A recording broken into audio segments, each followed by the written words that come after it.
Alors, dans ce premier cours, on ne va rien voir de nouveau, on va juste clarifier en fait un problème qui était récurrent l'année dernière, qui était la communication entre les blueprints.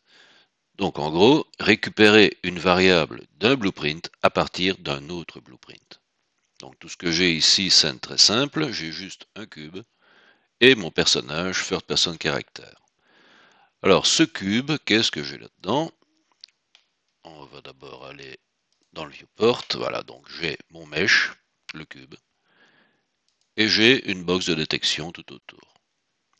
Qu'est-ce que je vais utiliser dans cette box? Je vais utiliser un begin overlap et un end overlap. Donc ils sont ici le begin et le end. Si on passe dans l'event graph, voilà ce qu'on obtient. Donc ce sont juste des exemples. Donc bien faire la différence entre deux instructions qui sont le cast to et le get actor. Savoir que le cast to sert à vérifier si l'objet que l'on percute dans ce cas-ci, en fait, est bien celui que l'on veut. Donc, dans mon cube, j'ai un begin overlap. Qu'est-ce que je fais? Je regarde quel acteur, donc l'acteur ici, quel acteur vient toucher mon cube. Et tout ce que je fais ici, c'est vérifier si c'est bien mon first person character. Si ça n'est pas lui, il ne se passe rien. Donc ici, je vérifie si c'est lui. Si c'est le cas, je fais un print string et j'affiche hello. Et donc ici, c'est une vérification. On veut voir si c'est bien mon first person character qui vient toucher mon cube.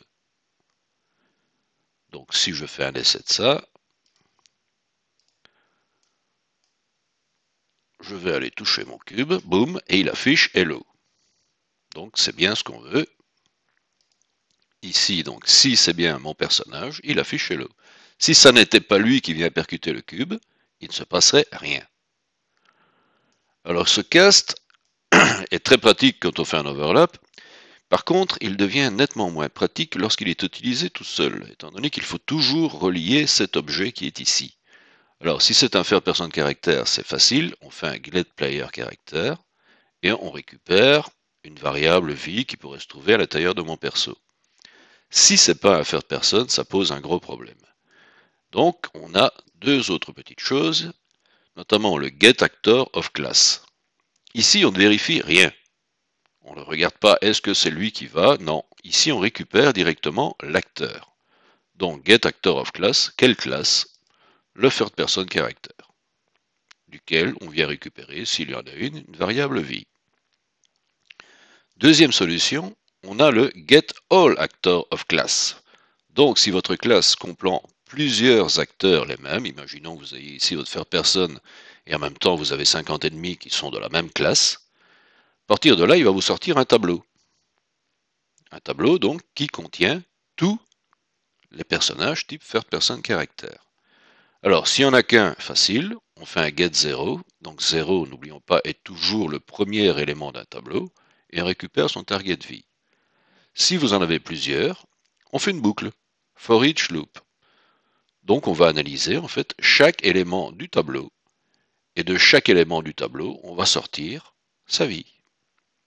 Donc bien faire la différence entre ces deux choses.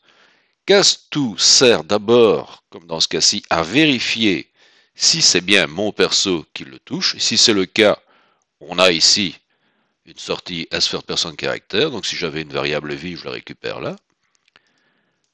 Dans ce cas-ci, on ne vérifie rien du tout. On peut faire la vérification plus loin. Mais tel que c'est là, on ne vérifie pas. Maintenant, problème, si vous avez plusieurs instances du même type, de classe actor, et que vous voulez en fait repérer un acteur parmi tous ceux-là.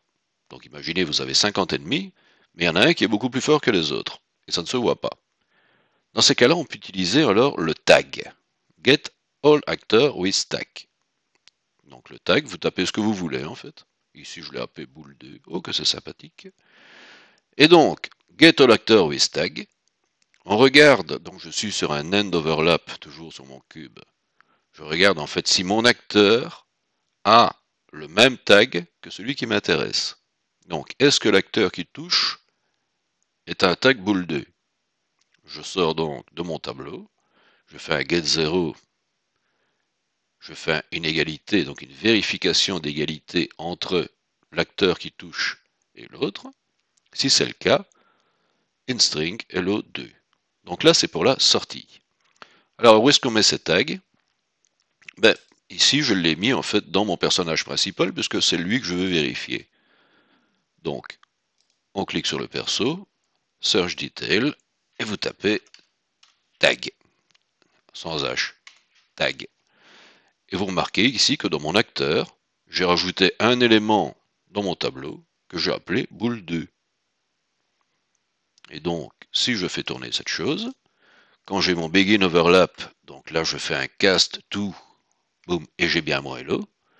Quand j'en ressors, là j'ai hello 2. Là je l'ai fait avec tag. Donc, ici, end overlap, hello 2. Donc qu'est-ce que j'ai fait? J'ai vérifié si l'acteur qui sort de la zone de mon cube a un tag de type boule 2. Branch, print string. Simple, très efficace. Ce sera tout pour celle-ci.